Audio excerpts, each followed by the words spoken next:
नमो नारायण। जय गौ माता, वंदे मातरम। अब भारती को प्रणाम और हृदय से ओम शम शनिश्चराय नमः।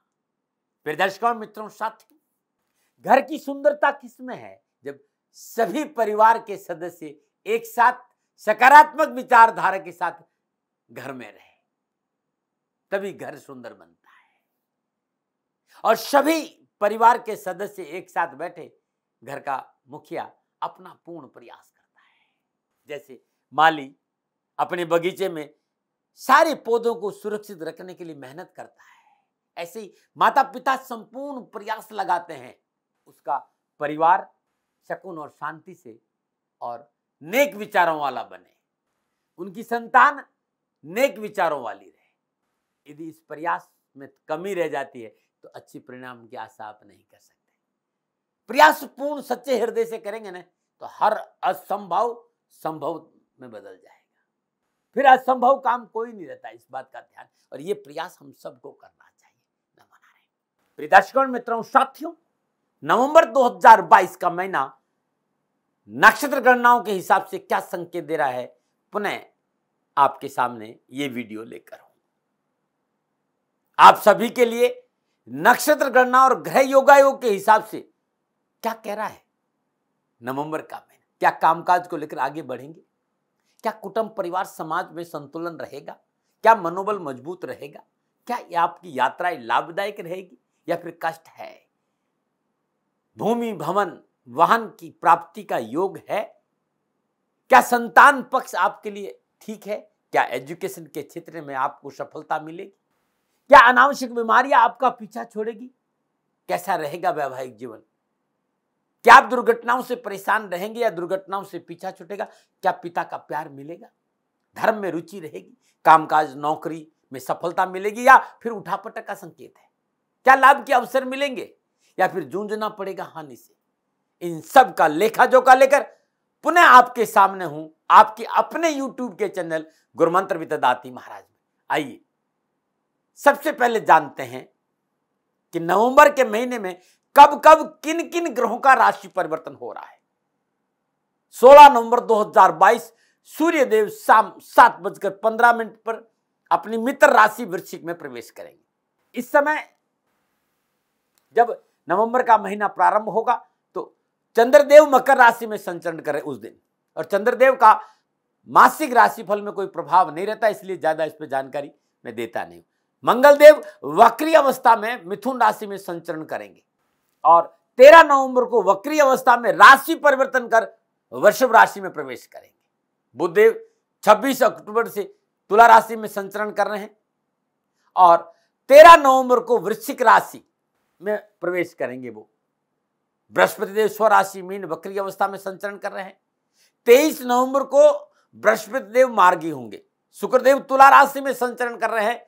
11 नवंबर को वृश्चिक राशि में प्रवेश करेंगे। शनिदेव स्वराशि मकर में संचरण कर रहे हैं मार्गी अवस्था में। राहुदेव मेष राशि में और केतुदेव तुला राशि में। यह है इस महीने का ग्रह योगा योग। अब बात करते हैं इन ग्रहों का विभिन्न राशियों में संचरण से आपके ऊपर यानी मिथुन राशि वालों पर क्या प्रभाव पड़ेगा। मिथुन राशि वालों के लिए नवंबर का महीना नक्षत्र गणनाओं के हिसाब से क्या संकेत दे रहा है। लेकिन सबसे पहले बात करेंगे मिथुन राशि की राशि अधिपति, और मिथुन राशि की राशि अधिपति है बुधदेव, और बुधदेव लगन और चतुर्थ भाव के स्वामी होकर सूर्यदेव के साथ शुक्रदेव केतुदेव के साथ 13 नवंबर तक छठे भाव में संचरण करेंगे। 13 नवंबर के बाद वृश्चिक राशि में बुधदेव आ जाएंगे। बुधदेव का यह संचरण कामकाज कारोबार नौकरी के हिसाब से मिथुन राशि वालों के लिए लाभ का संकेत है। भूमि भवन वाहन का लाभ मिलेगा।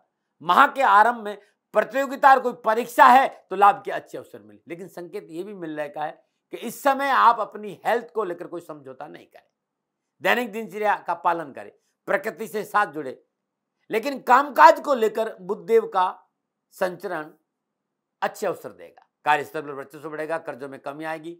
लाभदायक जॉब परिवर्तन का संकेत, नौकरी के क्षेत्र में अच्छा संकेत है और सरकार से भी लाभ मिलेगा। अब मैं बात सूर्यदेव की करूंगा। नवंबर के महीने में मिथुन राशि वालों के लिए सूर्यदेव क्या संकेत दे रहे। सूर्यदेव मिथुन राशि वालों के लिए तीसरे भाव के स्वामी होकर पंचम भाव तुला राशि में चतुर्ग्रह योग में संचरण कर रहे हैं। बुध देव, शुक्रदेव, केतुदेव के साथ संचरण करें और 16 नवंबर को सूर्यदेव वृश्चिक राशि छठे भाव में बुध देव और शुक्रदेव के साथ संचरण करेंगे। मिथुन राशि वालों के लिए सूर्यदेव का पंचम और छठे भाव में संचरण परीक्षा और प्रतियोगिता में सफलता के अच्छे अवसर दे रहा है। जॉब संबंधी मसले हल होंगे, जॉब में इंक्रीमेंट की प्रबल संभावना नजर आ रही और जॉब में अनावश्यक उठापटक है उससे भी पीछा छूटेगा।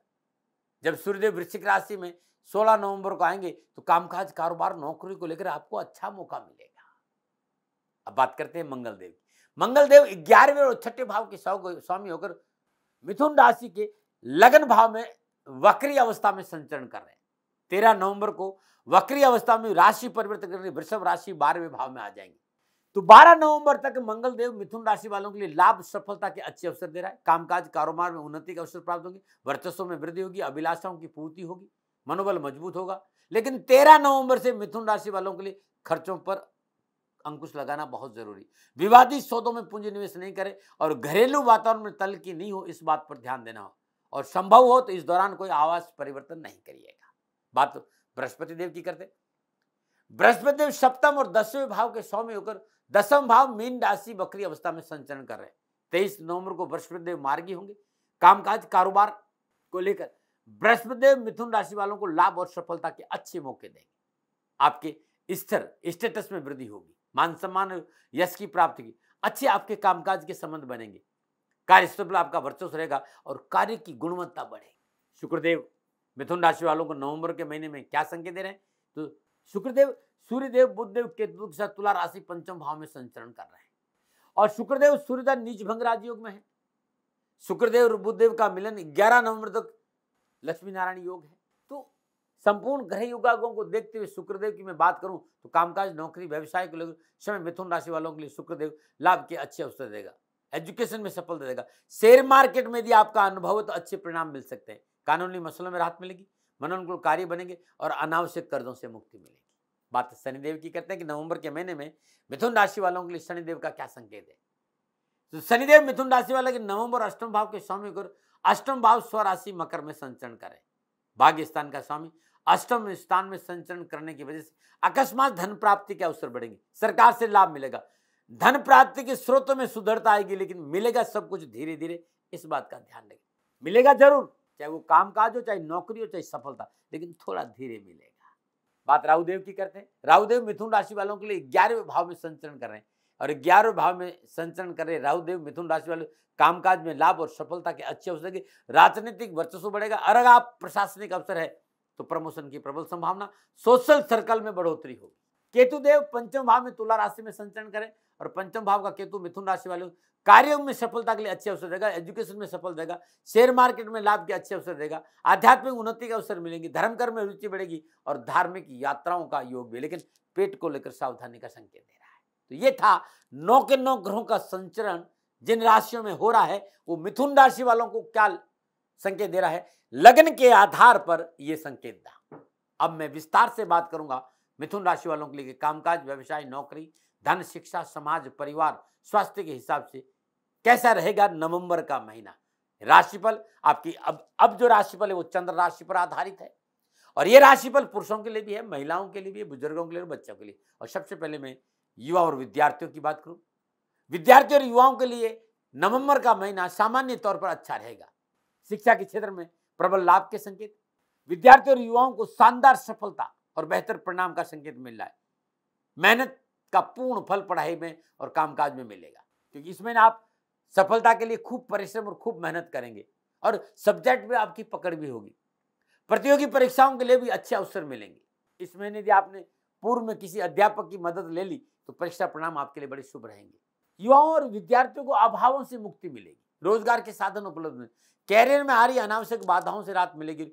उस शिक्षा के क्षेत्र में व्यवधान जो आ रहे थे वो व्यवधान दूर होगी और सफलता मिलेगी। किसी योग्य व्यक्ति का मार्गदर्शन बड़ा अच्छा रहेगा आपके लिए। और यदि आप नौकरी में तो नौकरी में मनोनुकूल परिवर्तन के योग है। जॉब को लेकर आप संतुष्ट रहेंगे, थोड़ा सा खान पान पर ध्यान देना पड़ेगा, स्वास्थ्य को लेकर लापरवाही नहीं करिएगा। ये था युवा और विद्यार्थियों के लिए नवंबर का महीना मिथुन राशि वालों के लिए। अब मैं बात करूंगा कामकाज, कारोबार और आर्थिक दृष्टिकोण से कैसे रहेगा मिथुन राशि वालों के लिए नवंबर का महीना। कामकाज, कारोबार, कैरियर, आर्थिक दृष्टिकोण से नवंबर का महीना मिथुन राशि वालों को अच्छे लाभ का संकेत है, क्योंकि दसम भाव के स्वामी देवगुरु बृहस्पति हंस नामक पंच महापुरुष योग में वक्री अवस्था में संचरण करें। दसम भाव 23 नवंबर को मार्गी हो जाएंगे। दसम भाव में विराजमान बृहस्पति देव की पंचम दृष्टि धन भाव पर, सप्तम दृष्टि सुख भाव पर और नवम दृष्टि छठे भाव पर है। पंचम भाव में विराजमान सूर्यदेव, बुधदेव, शुक्रदेव, केतु की सप्तम पूर्ण दृष्टि लाभ भाव पर है। कार्य क्षेत्र में आपकी पसंद और क्षमता के अनुरूप वातावरण मिलेगा और कार्य गति तेजी से आगे बढ़ेगी। कार्य में आ रही अनावश्यक बाधाओं और परेशान से मुक्ति मिलेगी। वरिष्ठ जनों और सहकर्मियों के साथ तालमेल अच्छा रहेगा और व्यवसाय में लाभ मिलेगा। नवंबर का महीना आमदनी के दृष्टिकोण से ठीक रहेगा। पुराने आय स्रोत से लाभ मिलेगा। आय के मनोनुकूल स्रोत मिलेंगे। व्यवसाय में आर्थिक सुदृढ़ता बनेगी और नौकरी के साथ साथ पार्ट टाइम कुछ लाभ कमाने का अवसर भी मिलेगा। आय संबंधी मसले आपके लिए मन अनुकूल लेंगे। नए कारोबारी संबंध बनेंगे। 16 नवंबर को सूर्यदेव छठे भाव में संचरण करे। साहस और पराक्रम में वृद्धि, सरकारी क्षेत्र में सफलता।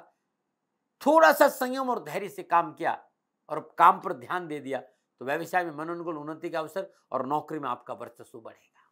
सामाजिक और पारिवारिक दृष्टिकोण से नवंबर का महीना मिथुन राशि वालों के लिए अनुकूल रहेगा।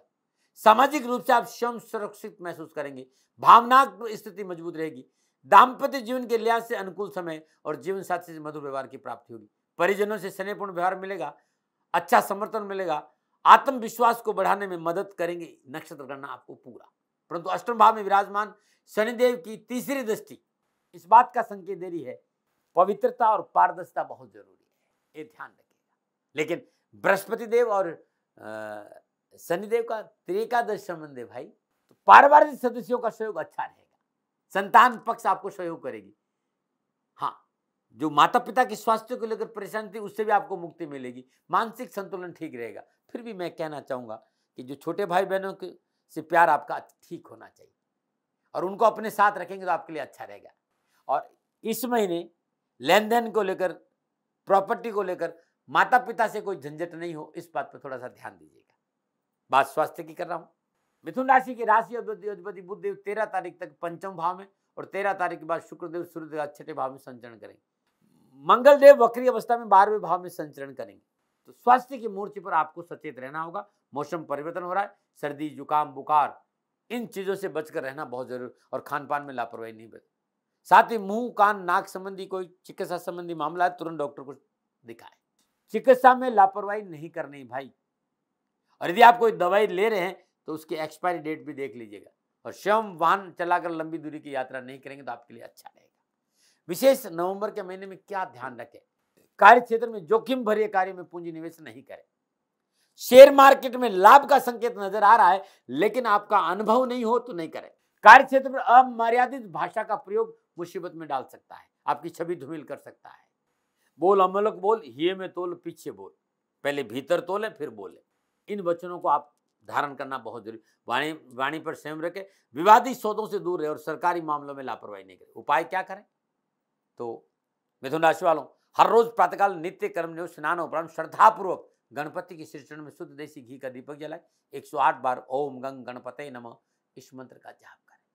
हर रोज या बुधवार के दिन गाय को हरा चारा देना और किसी विधवा स्त्री को पालक का और हरे वस्त्र का दान देना दक्षिणा के साथ बड़ा शुभ रहेगा। यदि कैरियर, कारोबार, नौकरी, व्यवसाय में कहीं परेशानी आ रही तो श्रद्धानुसार आलू को काट दीजिए। पानी में 5-7 चुटकी हल्दी डालिए, उसमें आलू को डुबो दीजिए और ये आलू गाय को अपने हाथ से खिला दीजिएगा। कष्ट मिट जाएगा। न बनाए। प्रिय दर्शकों, मित्रों, साथियों, नक्षत्र गणनाओं के आधार पर ये मेरा आंकलन था मिथुन राशि वालों के लिए कि कैसा रहेगा नवंबर का महीना। प्रिय दर्शकों, मित्रों, साथियों, न भय, न भ्रम, न भ्रांति, न विवाद, न तर्क, सेकंड ओपिनियन का अधिकार मित्रों मैंने आपको दिया है। मानो न मानो, आपकी मर्जी। गणनाओं में प्रयास करता हूं। प्रजापिता ब्रह्मा मैं हूं नहीं और हथेली में सरसों में उगाता नहीं। ये मेरा प्रयास है और प्रयास करते समय भूल से भी कोई भूल हो गई हो तो दोनों हाथ जोड़कर क्षमा मांगता हूं। आप सुखी रहें, स्वस्थ रहें, समृद्धिशील रहें। शनिदेव के चरणों में मेरी प्रार्थना। ओम नमो नारायण। राजस्थान का हर व्यक्ति जानता है कि दाती महाराज गायों से बहुत प्यार करते हैं, बेटियों से बहुत प्यार करते हैं। हजारों सैकड़ों बेटियों के लिए, जीवन के लिए मैंने अपना संपूर्ण जीवन दिया है और ये मेरा शौक था, मेरी राष्ट्र की धरोहर थी और ये करना मेरा कर्तव्य और कर्म था। मैं आपको किसी वजह से नहीं सुना रहा हूं, बस खाली बता रहा हूं कि ये मेरा जीवन का लक्ष्य रहा है। मनुष्य हूं और मानव होने के नाते मेरा कर्तव्य है कि मैं अपनी राष्ट्र की सेवा करूं। मैं इस राष्ट्र का नागरिक हूं। 30 सालों से मैं बेटी बचाओ और गौ सेवा में अपना जीवन इस राष्ट्र के साथ लगाया है। वर्तमान परिस्थितियां आर्थिक दृष्टिकोण से मेरी अनुकूल नहीं है। धन नहीं मांग रहा हूं कि मुझे आप पैसे दीजिए, नहीं, पहले भी कभी नहीं मांगा और अब भी मैं नहीं कह रहा हूं। और ये मेरा अहंकार नहीं है, क्योंकि धन को लेकर मैं राष्ट्र के सामने कभी नहीं आया था। हमेशा मैंने ये कहा कि साहब सेवा करिए, आप, मैं भी सेवा करता हूं, आप भी सेवा करिए, धन नहीं चाहिए। लेकिन वर्तमान में जो आर्थिक परिस्थिति हैं वो मेरे को ये कहने के लिए मजबूर कर रही है कि सन्निधान गौशाला की गायें दुखी नहीं रहे, इसके लिए मुझे आपका सहयोग चाहिए। और सहयोग के लिए मैं स्वयं आपके साथ खड़ा हूं, आपकी समस्याओं के समाधान के लिए। भाई, आप अपनी जन्म कुंडली का अवलोकन कराना चाहते हैं, आप अपनी जन्म कुंडली बनाना चाहते हैं, आपको बहुत सी चीजों की जानकारी चाहिए, तो मैं आपके साथ खड़ा रहूंगा, पूरे साल खड़ा रहूंगा, जब तक जीऊंगा तब तक खड़ा रहूंगा। नंबर आ रहा है, इन नंबरों पे संपर्क करिए, आप मेरे से बात करिए, लेकिन इसकी एवज में गायों के लिए चारे की व्यवस्था कर लीजिए। और इसीलिए मैंने कहा था कि भाई थोड़ा दिन, इस समय मैं परेशानी में हूं और मेरी गायें चारों को लेकर थोड़ी सी परेशान हैं। ऐसा हृदय से आया, लोगों ने कहा कि राष्ट्र आपसे प्यार करता है दाती महाराज, एक बार निवेदन करिए। तो मैं दान नहीं मांग रहा हूं, फिर भी मैं अभी भी, मेरा ये अहंकार नहीं है साथियों, मेरा राष्ट्र सर्वोपरि है। मैं ये नहीं कह रहा हूं, मैं ये कह रहा हूं मैं परिश्रम करूंगा आपके लिए, और परिश्रम के एवज में गायों के लिए चारे की व्यवस्था करिए। शनि भगवान आपकी रक्षा करे और आपका जीवन सदा खुशियों से भरा रहेगा, ऐसा मेरा निवेदन। और वे लोग जो सक्षम है, सामर्थ्यवान है, और जिन्हें दाती महाराज के ज्योतिषीय समाधान की आवश्यकता नहीं, तो उनको मेरा प्रणाम। क्योंकि बहुत से लोगों को मैंने देखा है पिछले 1 महीने में, लगभग 20 से 25-50 लोग ऐसे भी हैं जिन्होंने सन्निधान गौशाला में 2100 रुपया चारा कर दिया है। मैं उन सब के प्रति अपना आभार प्रकट करता हूं और ये सहयोग मैं जीवन भर याद रखूंगा। मित्रों, समय ऐसा है कि मेरी परिस्थिति आर्थिक दृष्टिकोण से अनुकूल संकेत नहीं दे रही है, इसलिए मैंने राष्ट्र से कहा कि सन्निधान गौशाला में परेशानी नहीं चाहिए। सरकार सपोर्ट कर रही है, अपनी सीमाओं में रहते हुए जो सरकार करती है, लेकिन उससे पूरा नहीं पड़ता है, ये आप भी जानते हैं। शासन की अपनी एक सीमा है और अपनी मर्यादा है, और शासन के पास और बहुत से काम है। लेकिन फिर भी मैं आप सभी का धन्यवाद देते हुए हृदय से पुनः एक बार निवेदन करना चाहता हूं कि आपको लगता है कि दाती महाराज के साथ सन्निधान गौशाला में खड़ा रहना है, तो नंबर है, जरूर सहयोग करें। मेरा कोई दबाव नहीं है, प्रार्थना थी। ओम नमो नारायण, ओम नमो।